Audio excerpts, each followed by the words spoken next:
Temos hoje falar sobre o tratamento cirúrgico de hematoma epidural e subdural. Começando então com o hematoma epidural, e com imagem patológica de um hematoma epidural, mostrando a causa-morte, que é a complicação mais comum dos hematomas epidurais, que é a herniação uncal. A principal complicação desse hematoma é essa.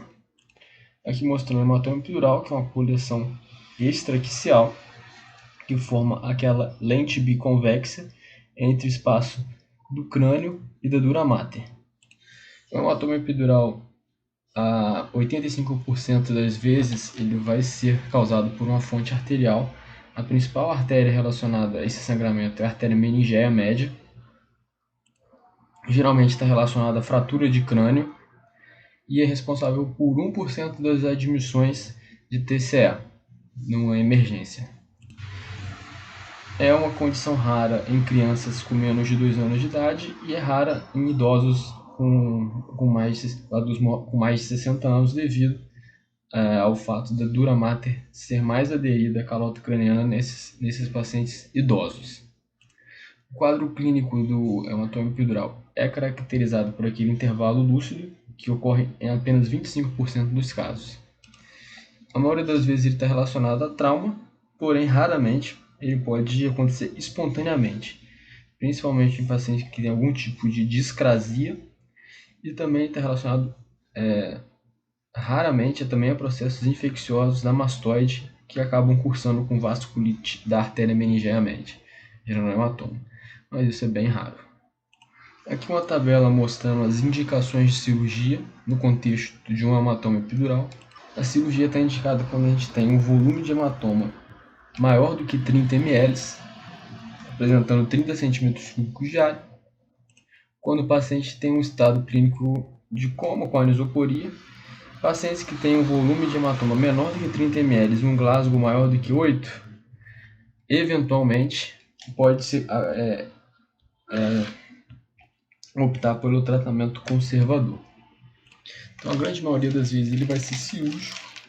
A gente pode pensar em tratamento conservador no hematoma epidural quando a gente tem um volume de hematoma menor do que 30 ml, no paciente que tem um desvio de linha média menor do que 5 mm, que não tenha nenhum déficit focal, que tenha um Glasgow maior do que 8.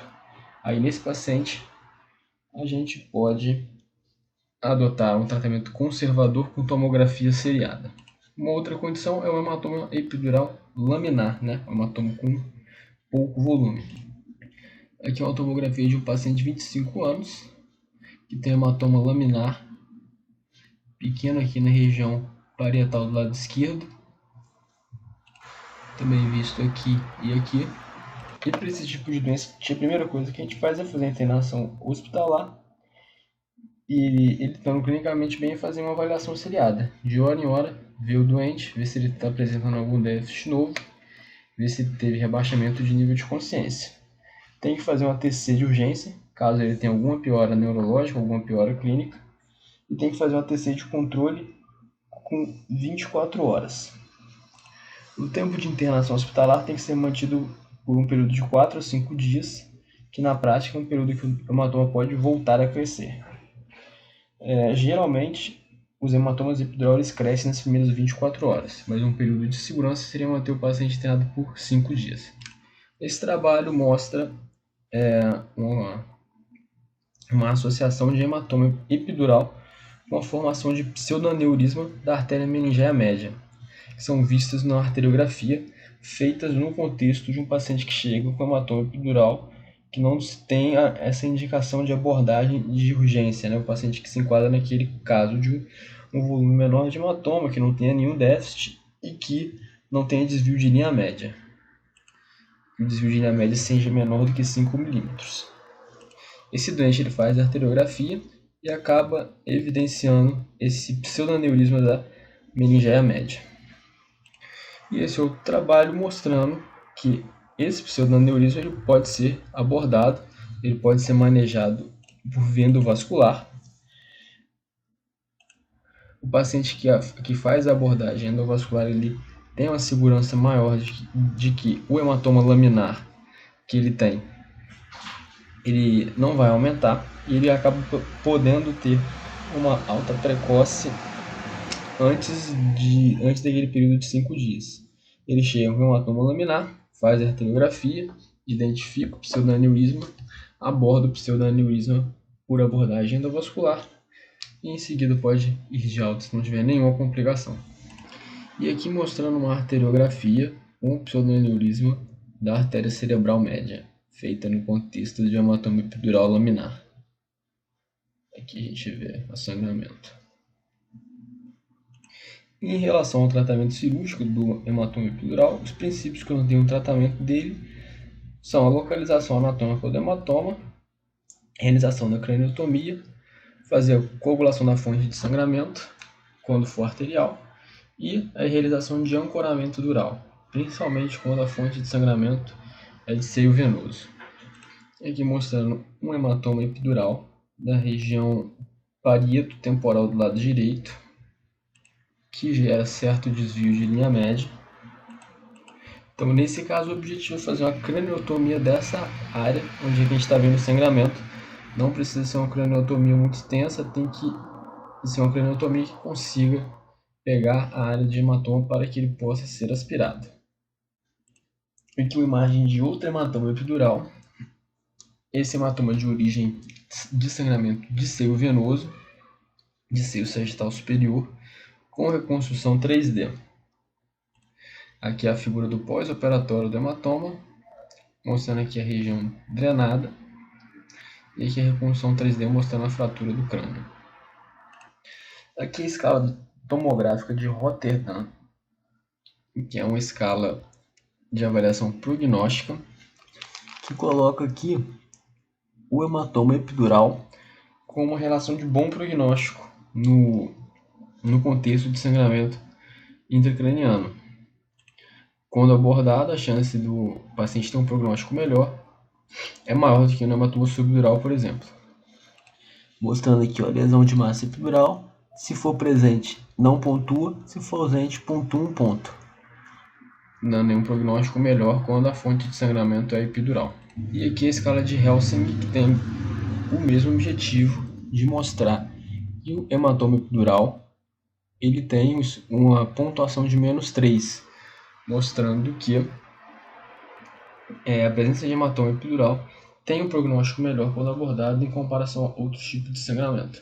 E aqui é mais um estudo mostrando esta mesma informação, que é o desfecho do TCE, mostrando que o hematoma epidural tem um bom prognóstico se o paciente chega rápido ao hospital e se o paciente é submetido à cirurgia rapidamente. Uma dúvida na abordagem ou não é naquele paciente que chega com escala de Glasgow de 3, já com pupilas fixas. A pergunta é se o paciente deve ser operado ou não. E a resposta a essa pergunta é basicamente o paciente tem que operar se ele tiver algum sinal de função cerebral, algum reflexo de tronco se estiver presente, ou algum exame que mostre ainda função cerebral. Logicamente, fazer um exame de função cerebral nesse contexto é uma coisa bem difícil. Então, a gente se agarra na possibilidade de em você encontrar ou não reflexos de tronco. A mortalidade nesse contexto pode chegar a 30%, que é bem menor do que o hematoma subdural, que a mortalidade nesse contexto pode chegar até 70%. Bom, agora vamos falar sobre o hematoma subdural agudo associado ao trauma. É uma condição que tem alta morbimortalidade. A etiologia desse hematoma é pela ruptura das veias ponte, geralmente. E as etiologias dessa condição, a maioria das vezes é trauma, mas pode acontecer também no contexto de pós-operatório, de uma ruptura de um cisto aracnoide, no contexto de um AVC hemorrágico, em rupturas de aneurismas cerebrais e tumores. Quando a etiologia é causada pelo trauma, o mecanismo de trauma geralmente é uma força inercial no plano sagital, diferente quando a gente tem na lesão axonal difusa, que é um mecanismo de força de energia cinética no plano coronal. Então, o LAD é no plano coronal e o subdural agudo vai ser uma força cinética no plano sagital. Tem a probabilidade de 1 a 6% dos subdurais agudos laminares evoluírem para hematoma subdural crônico. Subdural agudo já é um paciente grave, na maioria das vezes, e o hematoma subdural pode ser classificado como agudo, subagudo ou crônico, né? Dependendo do tempo de evolução. Só que a gente diferencia eles geralmente pelos achados tomográficos, sendo agudo com sangramento hiperdenso, o subagudo com sangramento isodenso e o crônico com sangramento hipodenso.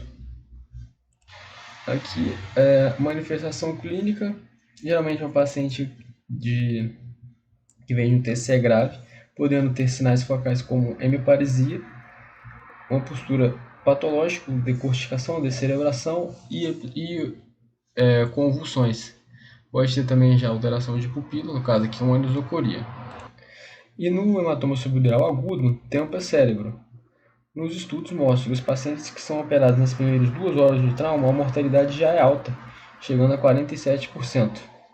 Após esse período das primeiras 2 horas, a mortalidade passa a chegar até 80% dos pacientes que são operados.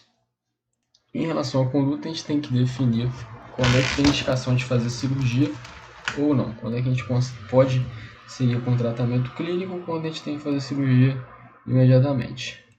Basicamente, tem 3 fatores que a gente avalia: o tamanho do hematoma, o desvio da linha média e a relação entre esses 2 fatores. Em relação ao tamanho, hematomas subdurais com tamanho maior do que 1 cm, eles têm indicação cirúrgica. Em relação ao desvio de linha média, o desvio de linha média maior do que 5 mm também seria uma indicação cirúrgica.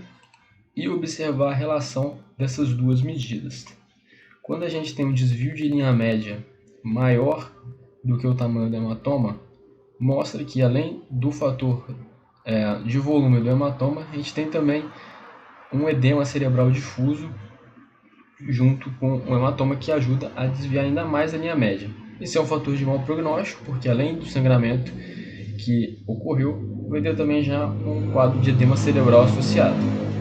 Na avaliação desse doente, quando a gente tem um desvio de linha média, então, igual ao tamanho do hematoma, a abordagem mais adequada seria fazer uma craniotomia.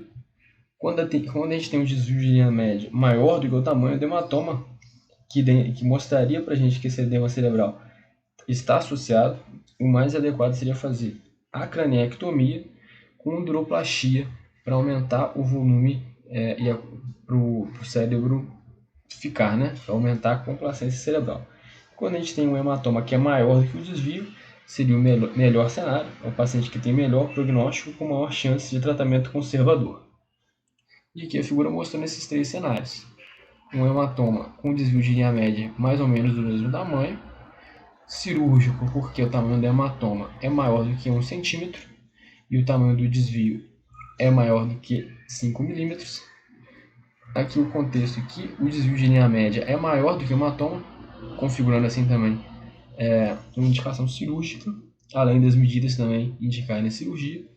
E aqui um contexto que poderia ser manejado de forma conservadora, que tem um hematoma subdural agudo laminar com desvio de linha média de 3 mm, que é menor do que o volume do hematoma.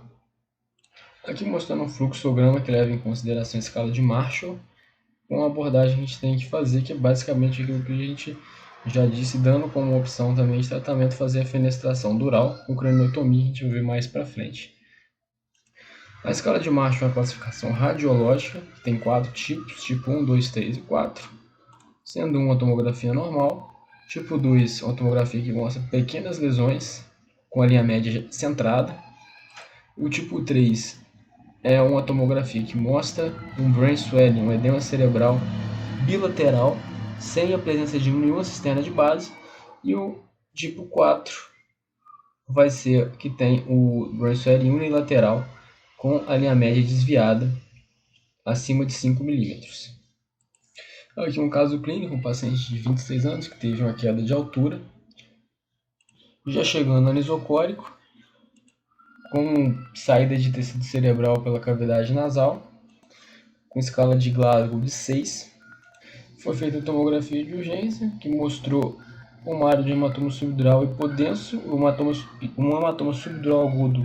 Quando a tomografia é feita muito rápida, o sangramento às vezes pode se apresentar como sangramento hipodenso e não hiperdenso, mostrando que também é uma área de hemoventrículo e um sangramento frontal.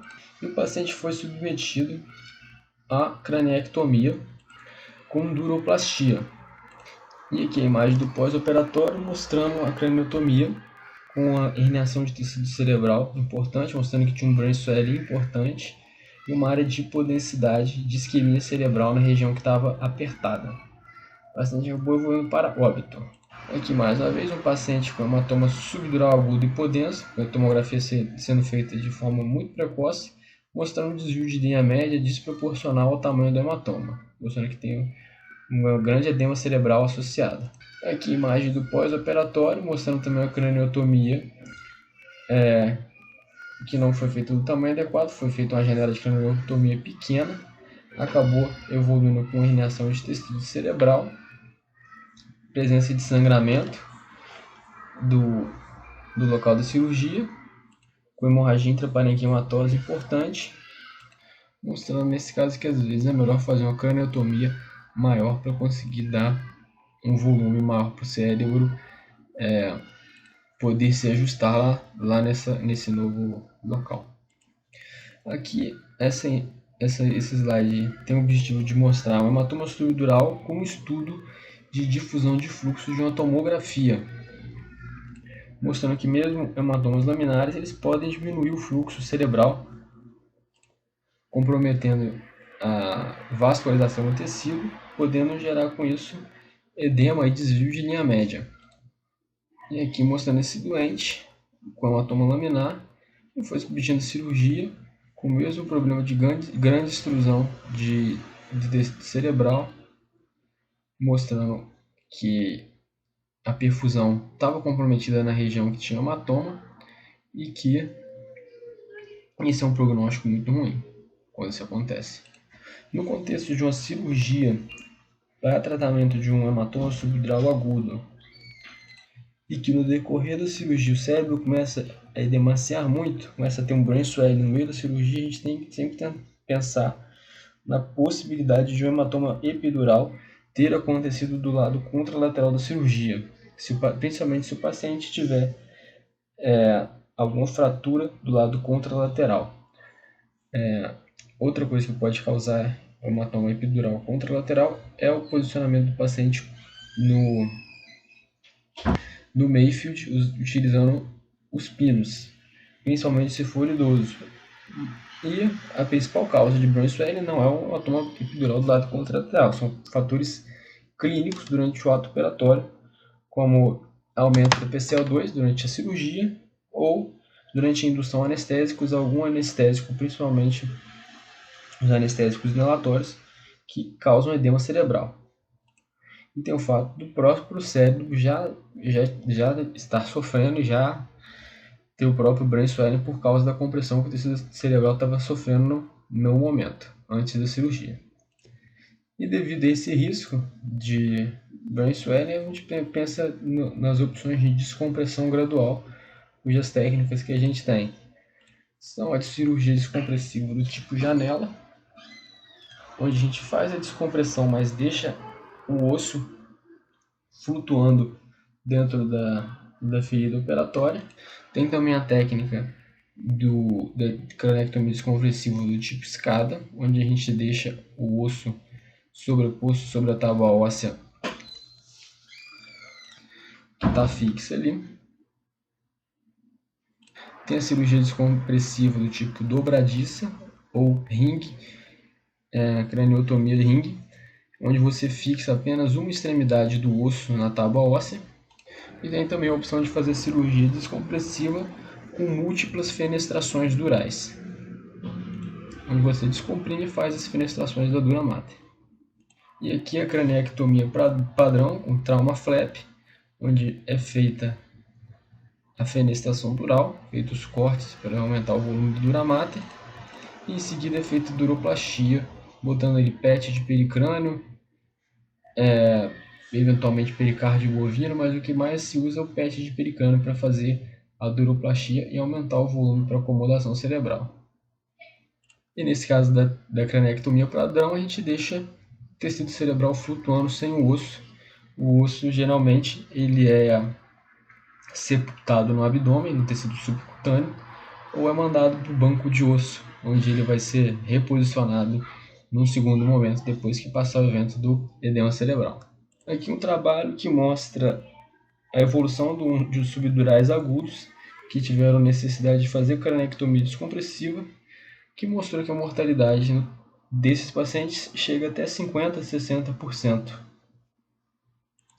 A cranectomia ela tem o objetivo de melhorar a PIC e diminuir o desvio de linha média, que o cérebro estava submetido, mas apesar da cirurgia ser feita, a mortalidade desse doente ainda é muito alta, mostrando aqui outros trabalhos que mostram mortalidade de 54%, mortalidade de 58%. No contexto de um hematoma subdural agudo no idoso, o idoso vai ter algumas particularidades.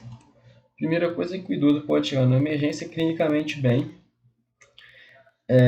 No idoso, traumas leves de baixa energia podem causar já o sangramento, não precisa ser um trauma com grande energia cinética. É comum os sangramentos até espontâneos pelo uso de anticoagulantes, ou um trauma pequeno associado ao uso de anticoagulantes também aumenta a chance de sangramento. E as complicações isquêmicas por compressão do hematoma são maiores na população idosa. Aqui um caso de um paciente de 54 anos que teve uma queda de baixa energia, uma queda de altura, que evoluiu com hematoma laminar, que gerou desvio de linha média, acabou sendo submetido à cirurgia e no pós-operatório evoluiu com uma área de hipodensidade na área do parênquima que estava sendo comprimida pelo hematoma. Aqui mostrando mais a figura do hematoma laminar e aqui mostrando uma opção de tratamento desse hematoma. A gente primeiro fazer a avaliação anatômica desse hematoma com programas de computadores, com OSIRIX, ver exatamente a área de hematoma, com o objetivo de planejar a drenagem desse hematoma por via endoscópica, onde a gente coloca o endoscópio dentro da área do hematoma e a gente consegue drenar ele por ali.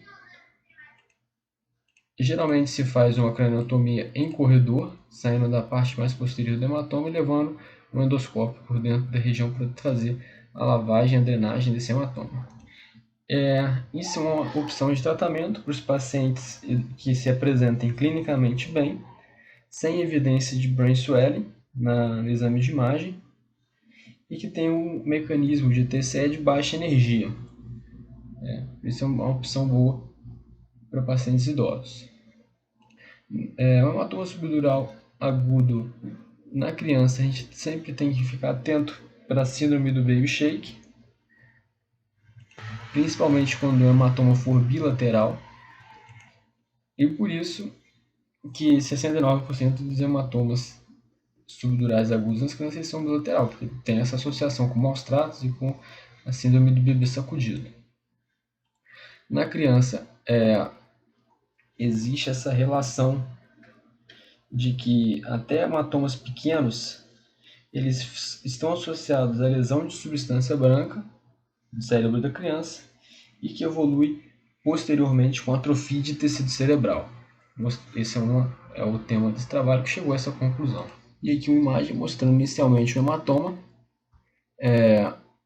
que foi drenado e que posteriormente o paciente evoluiu com a área de atrofia cerebral do lado que estava o hematoma. E aqui são vários casos do mesmo parecidos, né? Aqui também uma área de hematoma aqui, que depois evoluiu com uma área de atrofia cerebral. Aqui a mesma coisa, enfim, é isso. E nesse contexto, mesmo mostrando um hematoma pequeno, a gente não pode desprezar esse hematoma e ele acaba tendo que ser drenado por conta dessa ocorrência de lesão cerebral na criança. Aqui em relação aos tratamentos dos hematomas subdurais da fossa posterior, o trabalho que mostra que os hematomas de fossa posterior são raros, mas têm uma mortalidade muito elevada. E a orientação é um hematoma que tenha mais de 10 milímetros, com desvio de estruturas de linha média ou sinal de efeito de massa, eles sejam drenados com a craniectomia subocipital bilateral. E aqui a conclusão, falando que o epidural e o subdural são doenças diferentes, com aspectos fisiopatológicos diferentes. Os hematomas epidurais têm um prognóstico melhor quando abordado rapidamente, e o subdural agudo ainda tem muita controvérsia da definição de qual é o melhor tratamento para ele. Se é uma craniectomia, se é uma craniotomia, tratamento com endoscopia também é uma opção em alguns casos. Enfim, o tratamento deve ser individualizado de acordo com cada caso.